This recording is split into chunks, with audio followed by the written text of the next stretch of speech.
প্রিয় চাষি ভাইরা, এই শীতকালে শশা চাষ নিয়ে কয়েকটি ছোটোখাটো গুরুত্বপূর্ণ কথা বলবো। সেটা হচ্ছে, গত বছর যারা শীতকালে শশা করছিলেন তারা কিন্তু অনেক লেটে এই শশা পাইছেন। যে অনেকের কিন্তু গাছ কিন্তু ফল দিতে দিতে এরকম 2.5 মাস এরকম লাগছে, অনেকের 2 মাসের বেশি টাইম লেগে গেছে শশা দিতে। তার কারণ হচ্ছে পর্যাপ্ত পরিমাণ পানি না দেওয়া। তো আমি কিন্তু এই শশা চারা রোপণের আগে পানি দিয়েছিলাম, আজকে কিন্তু আবার শশার গাছের বয়স এরকম, তো থাট পাতা চলে আসতেছে গাছগুলোতে। তো আমি কিন্তু আজকে পানি দিয়ে দিচ্ছি। তো যে প্রক্রিয়া পানিটা দিছি সেটা হচ্ছে বেড দিয়ে পানিটা দিয়ে দিছি, এবং আর হচ্ছে একটা প্লেট দিয়ে এই প্রত্যেকটা গাছের করতে কিন্তু পানি দিয়ে দিছি।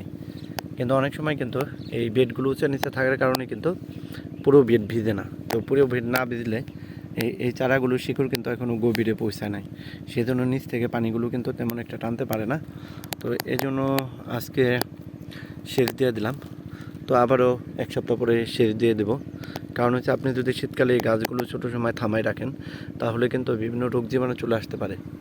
তো শশা গাছের যে জিনিসটা করা লাগবে, তো আপনার গাছ কিন্তু গ্রোথ ঠিক রাখা লাগবে সবসময়। গাছের গ্রোথ যদি থেমে যায় তাহলে কিন্তু বিভিন্ন পোকামাকড় এসে এটাকে সমস্যা করবে।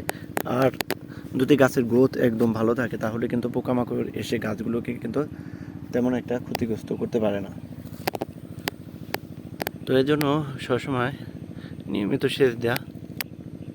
তো এই প্রত্যেকটা গর্তে কিন্তু এই বেডে পানি দেওয়া হয়েছে। তারপরে কিন্তু এদিকটা যখন পানি ছিল এরকম একটা প্লেট দেয়, ডোসা দেওয়া বা ঠেলা দেওয়া পানিগুলো গর্তে দেওয়া হয়েছে।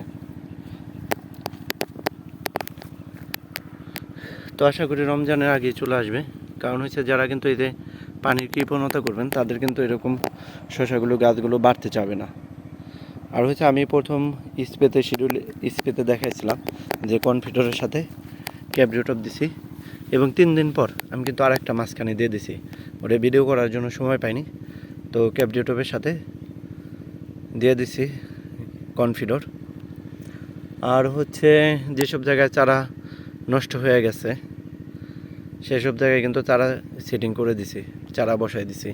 কারণ হচ্ছে, চারা বসানো যদি লেট হয় তাহলে কিন্তু শশা গাছগুলো ছোটো বড়ো হয়ে যাবে।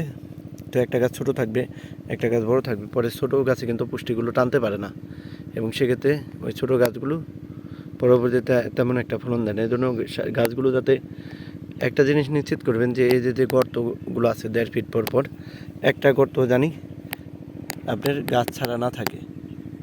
তো এই জন্য বাড়তি চারা করে রাখা। যে সিডলিংটিতে আমারও এখনও 200-300 চারা বেশি আছে।